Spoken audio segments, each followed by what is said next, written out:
السلام علیکم ورحمۃ اللہ وبرکاتہ۔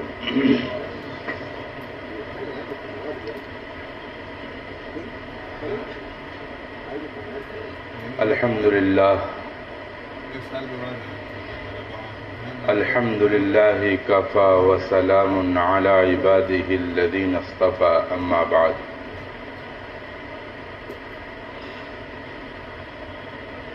اعوذ باللہ من الشیطان الرجیم، بسم اللہ الرحمن الرحیم۔ قل انما انا بشر مثلکم یوحى الی انما الہکم الہ واحد، فمن کان یرجو لقاء ربہ فَلْيَعْمَلْ عَمَلًا صَالِحًا وَلَا يُشْرِكْ بِعِبَادَةِ رَبِّهِ أَحَدًا۔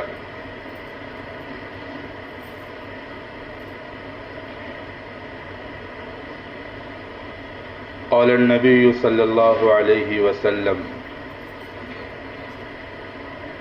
اسمع يسمع لك، أو كما قال عليه الصلاة والسلام۔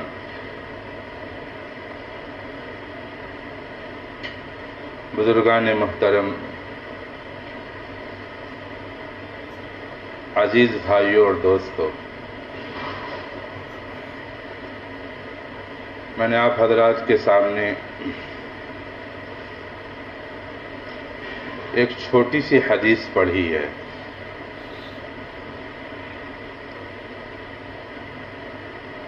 لیکن میرے دوستو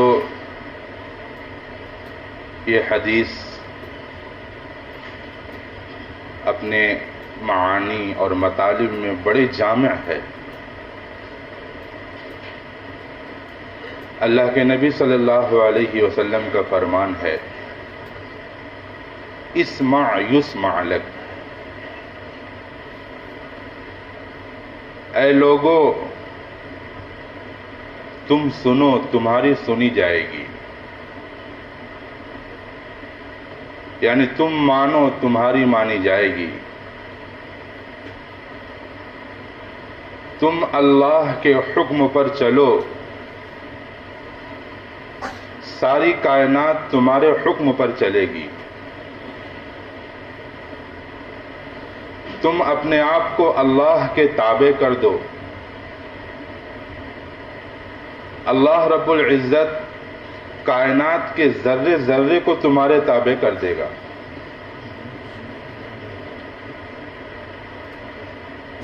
انسان ساری عمر اللہ سے صحت کی دعا مانگتا رہے اور کامیابی کی آرزوئیں کرتا رہے اور شہرت، عزت، دولت کی تمنا کرتا رہے، لیکن میرے دوستو وہ ہمیشہ صرف اپنی ہی سناتا رہے، وہ صرف اپنی ہی فریاد رکھتا رہے، وہ اس خالق کائنات کی نہ سنی جو اس نے کہا ہے، وہ اس کو نہ سنے، وہ خالی اپنی ہی سناتا رہے، تو حدیث کا فرمان ہے کہ اس کی بھی نہیں سنی جائے گی۔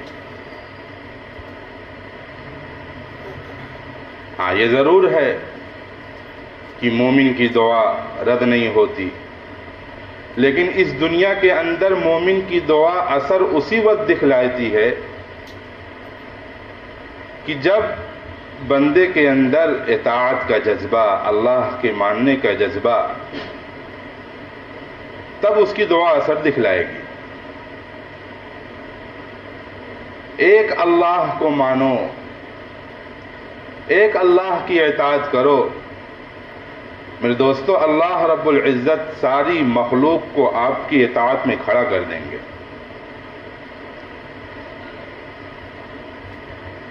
اس حدیث کے اندر اللہ کے نبی صلی اللہ علیہ وسلم نے اس ذات کی طرف اشارہ کیا ہے، اسمع یسمع لک، اس کی سنو تو تمہاری سنی جائے گی۔ کسی اللہ والے نے کہا ہے من کان للہ کان اللہ لہ، جو اللہ کا ہو گیا اللہ اس کا ہو گیا، جو اللہ کا ہو گیا اللہ اس کا ہو گیا۔ جس نے اپنے ظاہر و باطن، اپنے اخلاق و عادات، اپنی خیالات و نظریات، اپنی طاقت و قوت، اپنی شہوات و لذات کو اللہ کے تابع کر دیا،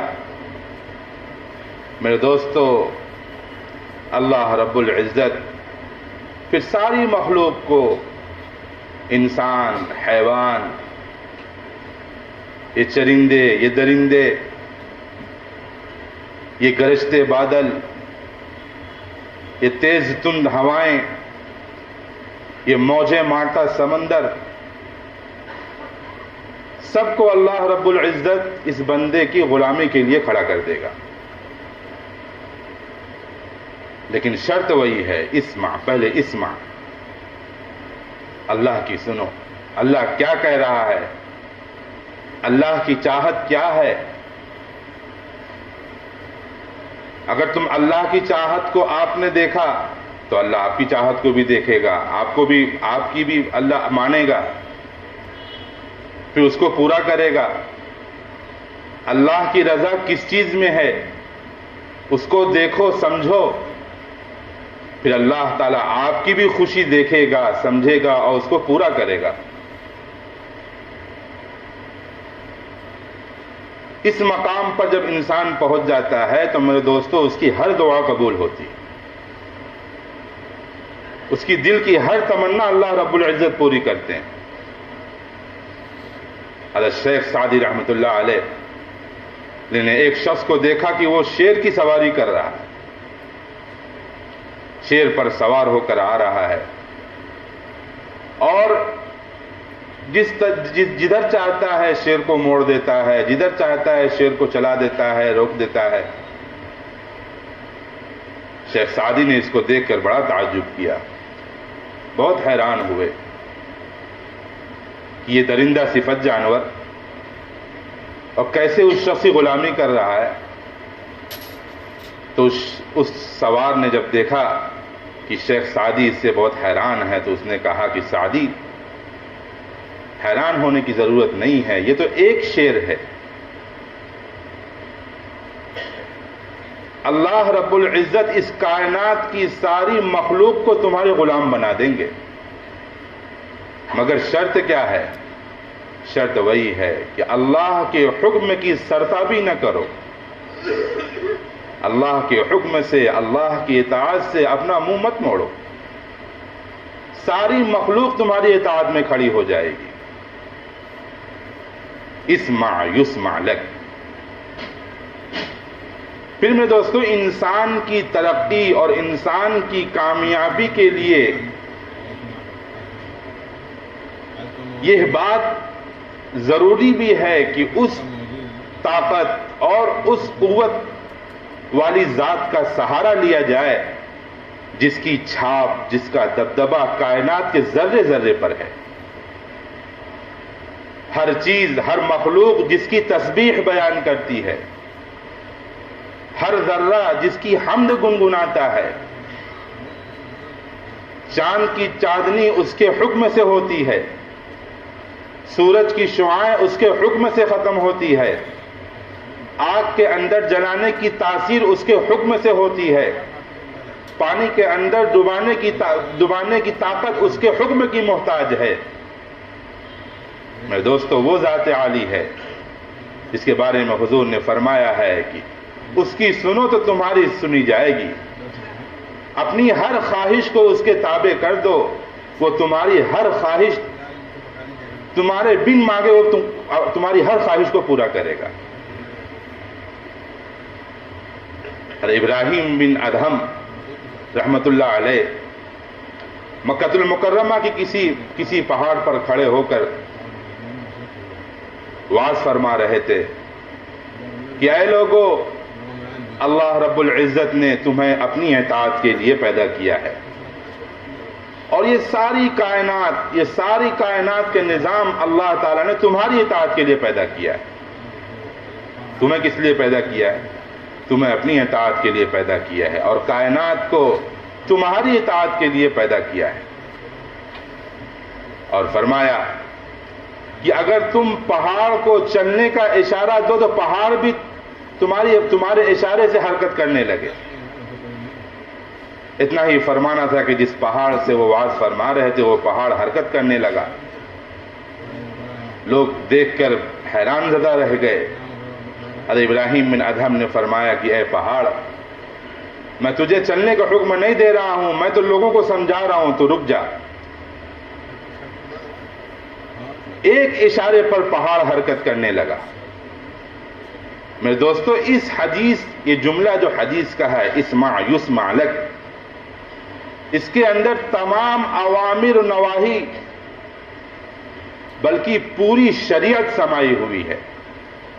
خلاصہ کیا ہے کہ اللہ کی مانو، اللہ کی سنو، اللہ کی اطاعت کرو، یہی خلاصہ ہے. اللہ کے حکم پر چلو، اللہ کے حکم پر چلو، اللہ کیا کہہ رہے ہیں اس کو سمجھو. یہی میرے دوستو حضرت ابراہیم بن ادہم رحمۃ اللہ علیہ بہت بڑے ایک بادشاہ تھے، لیکن احکم الحاکمین کی حاکمیت کا ان پر ایسا غلبہ طاری ہو گیا کہ انہوں نے بادشاہت کو چھوڑ دی. تخت و تاج کو انہوں نے لات مار دیا اور جنگل میں جا کر مصروف عبادت ہو گئے. اور اسی حدیث کے مطابق حضرت ابراہیم بن ادہم رحمۃ اللہ علیہ نے اس کسوٹی پر اپنے آپ کو پورا اتار لیا تھا. ایک مرتبہ کسی سمندر کے کنارے پر بیٹھے اپنی بوسیدہ گدڑی وہ سوئی سے سل رہے تھے تو بادشاہ وقت جو ان کا قائم مقام تھا اس کا وہاں سے گزر ہوا. اس نے جب دیکھا کہ ابراہیم بن ادہم کا یہ حال، سابق بادشاہ وہی تھے، تو بہت حیران ہوا. کہنے لگا، اے ابراہیم، تم نے اپنا کیا حال بنا دیا ہے؟ تمہارے پاس تو حکومت تھی، تمہارے پاس تو بادشاہت تھی، تم تو تخت و تاج کے مالک تھے، آج تم نے فقیری کیوں اختیار کر لی ہے؟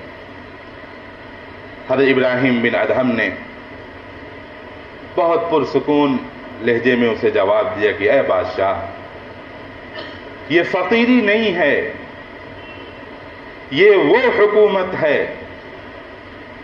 جو تمہاری لوگوں پر ظالمانہ اور جابرانہ حکومت سے کئی لاکھ گنا بہتر ہے. یعنی جو تمہاری حکومت لوگوں پر ہے، ظلم والی، جبر والی، اس حکومت سے تو لاکھ گنا بہتر ہے یہ حکومت. اور فرمایا کہ اے بادشاہ، تمہاری حکومت تو چند بندے خدا پر ہے، مجھے اس فقیری کے اندر اللہ رب العزت نے بے شمار مخلوقات پر حکومت کی دسترس حاصل ہے. مجھے فرمایا کہ حضرت ابراہیم بن ادہم جس سوئی سے اپنی گدڑی کو سل رہے تھے تو انہوں نے کیا کیا، اس سوئی کو پانی میں پھینک دیا اور بادشاہ وقت سے کہا کہ اے لوگوں کے جسموں پر حکومت کرنے والے بادشاہ، یہ میری سوئی پانی میں گر گئی ہے، ذرا اس کو کھوج کر مجھے دو. اپنے فوجیوں سے کہو، اپنے آدمیوں سے کہو کہ وہ سوئی مجھے کھوج کر دیں. بادشاہ نے کہا ایسا بھی کہیں ہو سکتا ہے؟ اس سمندر کے اندر چھوٹی سی سوئی گر جائے اور اسے کوئی کھوج کر دے، یہ کیسا ممکن ہو سکتا ہے؟ حضرت ابراہیم بن ادہم نے اس وقت اپنے اللہ سے لو لگائی اور فرمایا کہ اے اللہ، مجھے میری سوئی واپس کر دے. تو اتنے میں کیا دیکھتے ہیں کہ بے شمار مچھلیاں اپنے منہ میں ایک ایک سونے کی سوئی لیے ہوئے سمندر کے کنارے پر آ گئی. حضرت ابراہیم بن ادہم نے دیکھا تو فرمایا کہ اللہ، مجھے وہی میری سوئی چاہیے، مجھے یہ سونے کی سوئی نہیں چاہیے، جو میری سوئی تھی وہی چاہیے. اتنے میں دیکھا کہ ایک مچھلی وہ سوئی اپنے منہ میں دبائے ہوئے سمندر کے کنارے پر آ رہی تھی. جب بادشاہ نے یہ منظر دیکھا تو بہت حیران ہوا، بہت نادم ہوا، بہت شرمندہ ہوا اور کہا یقیناً حضور پاک صلی اللہ علیہ وسلم نے حق فرمایا ہے، اسمع یسمع لک، اللہ کی سن لو، اللہ کی اطاعت کر لو، کائنات کی ہر مخلوق تمہاری اطاعت کرے گی، کائنات کا ذرہ ذرہ تمہاری اطاعت کرے گا۔ میں دوستو اس حدیث کے اندر اس بات کی طرف اشارہ بھی ہے، اس بات کو حضور پاک صلی اللہ علیہ وسلم نے واضح کیا ہے کہ دنیا کی کوئی بھی چیز تمہارا نقصان نہیں کر سکتی ہے، تمہارا کچھ بھی بگاڑ نہیں سکتی ہے۔ فرشتے تمہارے معاون، جنات تمہارے حامی، درندے شیر سب تم سے ڈر سکتے ہیں، چیتے تم سے کانپ سکتے ہیں، ہر شے تمہاری غلام، ہر چیز تمہارے سامنے جھک سکتی ہے، مگر شرط یہی ہے کہ اسمع یسمع لک، اللہ کی سنو، اللہ کی اطاعت کرو، کائنات کا ذرہ ذرہ تمہاری اطاعت کے لیے کھڑا ہو جائے گا۔ حضرت عمرو بن عاص رضی اللہ تعالیٰ عنہ مسلمانوں کی جماعت کا ایک وفد لے کر افریقہ پہنچے، افریقہ کے جنگل میں پہنچے۔ وہاں پر مسلمانوں کی اسلامی چھاؤنی بنانے کی ضرورت پیش آئی، تو لوگوں نے پوچھا کہ چھاؤنی کہاں بنائی جائے؟ تو حضرت عمرو بن عاص چونکہ امیر قافلہ تھے، انہوں نے کہا کہ چھاؤنی تو اس جنگل میں بنائی جائے۔ اور میرے دوستو وہ جنگل اتنا خطرناک تھا، اتنا وحشتناک تھا، ایسے ایسے اس میں درندے تھے، ایسے ایسے اس میں اژدہے تھے کہ اس جنگل میں کوئی دن میں بھی گزرنا گوارا نہیں کرتا تھا، اور جو گزر جاتا تھا وہ واپس بھی نہیں آتا تھا۔ بڑے بڑے اژدہے، بڑے بڑے جانور، یعنی ہر قسم کے موذی جانور سے وہ جنگل بھرا ہوا تھا۔ مسلمانوں کا قافلہ کسی مقام پر پہنچا اور امیر قافلہ آگے بڑھے عمرو بن عاص، اور انہوں نے جنگل سے مخاطب ہو کر فرمایا کہ اے موذی جانوروں، اے درندوں، اے چرندوں، ہم غلامان محمد مصطفیٰ صلی اللہ علیہ وسلم کو اس جنگل کی ضرورت ہے، اس لیے میں تمہیں خدا کی خدائی کا واسطہ دے کر تمہیں حکم دیتا ہوں کہ اس جنگل کو خالی کر دو۔ اگر تم نے میری بات نہ مانی تو پھر تم میں سے جس کو بھی میں جہاں پاؤں گا وہاں قتل کر دوں گا۔ بس یہ بات کہنا تھا کہ پورے جنگل میں یہ بات، پورے جنگلوں کے جانوروں تک اللہ رب العزت نے اس بات کو پہنچا دیا۔ سارا جنگل حضرت عمرو بن عاص رضی اللہ تعالیٰ عنہ کی اس بات کو سنا۔ عقلاء، وزراء، سائنسداں پریشان ہیں، حیران ہیں کہ ایک بندے خدا کی ایسی آواز، اس کے اندر کون سا جادو تھا کہ شیر، چیتے، بھیڑیے اپنے بچوں کو اپنے سینوں سے چمٹائے ہوئے جنگل خالی کر دیا، سانپ اپنے بلوں کو چھوڑ کر، ہاتھی اپنے ٹھکانوں کو چھوڑ کر جنگل کو خالی کر دیا۔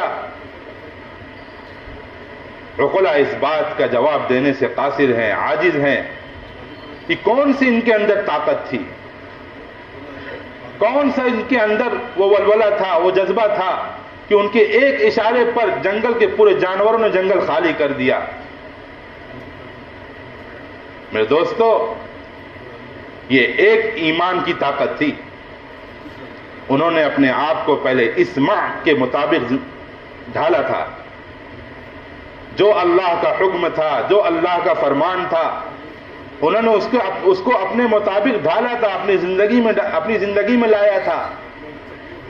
تو اللہ رب العزت نے پھر ان کی یسمع لک، جو کہیں گے، جو سوچیں گے، اللہ رب العزت سب ان کے مطابق کرے گا۔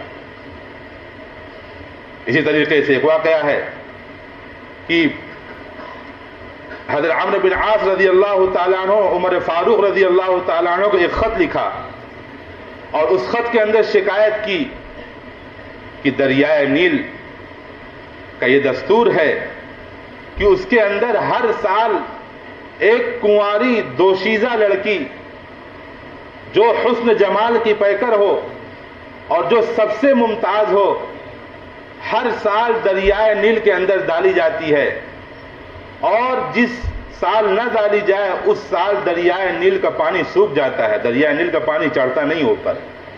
یہ شکایت لکھی حضرت عمر بن خطاب کو، اور فرمایا کہ باشندگان مصر دریائے نیل کے اس دستور سے، اس حرکت سے بیزار ہیں، پریشان ہیں۔ حضرت عمر رضی اللہ تعالیٰ عنہ کو جب یہ خط ملا، آپ نے اس خط کو بغور پڑھا اور جواب دیا، تحریر فرمایا کہ مذہب اسلام اس چیز کی تو اجازت قطعاً نہیں دیتا، اور انہوں نے ایک خط لکھا دریائے نیل کے نام۔ بس اس خط میں یہی لکھا، کا ترجمہ یہی ہے کہ میں اللہ کا بندہ امیر المؤمنین عمر بن الخطاب، یہ خط دریائے نیل کے نام ہے،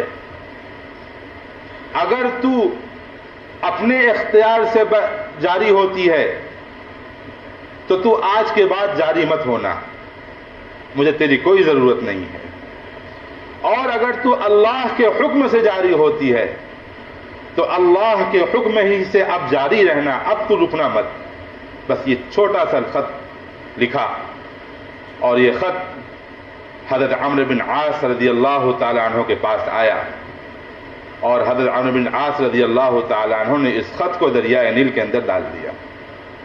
اس کے بعد سے میرے دوستو دریائے نیل کبھی بھی سوکھی نہیں، اس کا پانی چڑھ گیا۔ آج 1400 برس کا زمانہ گزر گیا، آج تک کبھی دریائے نیل کا پانی کبھی سوکھا نہیں ہے۔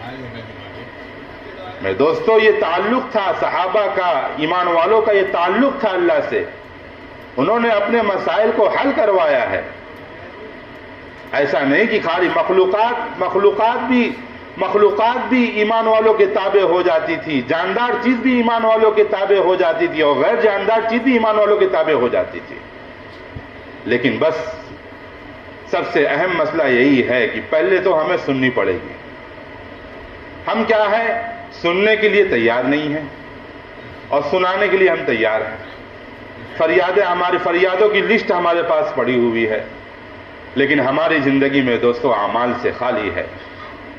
میں دوستو اس کے لیے تو ضروری ہے کہ ہمیں اپنے آپ کو اللہ کے حکم پر پہلے لانا ہوگا، اللہ کیا کہہ رہے ہیں اس پر اپنے آپ کو جمانا ہوگا، پھر دیکھو اللہ کے فیصلے ہمارے لیے اترتے ہیں کہ نہیں اترتے ہیں۔ اس لیے میں دوستو اس بات کی فکر کریں، دعا کریں، اور اپنا تعلق اللہ سے جوڑیں۔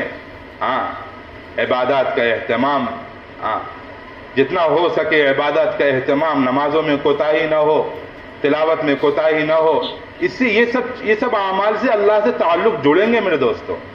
آج اسی کی کوتاہی ہے، نمازوں میں سستی ہے، تلاوت میں سستی ہے، جس سے ہمارا تعلق کمزور سے کمزور پڑتا چلا جا رہا ہے۔ اس لیے اللہ سے مانگیں، خوب رو کر اللہ سے دعا مانگیں، اللہ تعالی ہم سب کو اپنا تعلق نصیب فرماوے۔ وآخر دعوانا الحمدللہ رب العالمین۔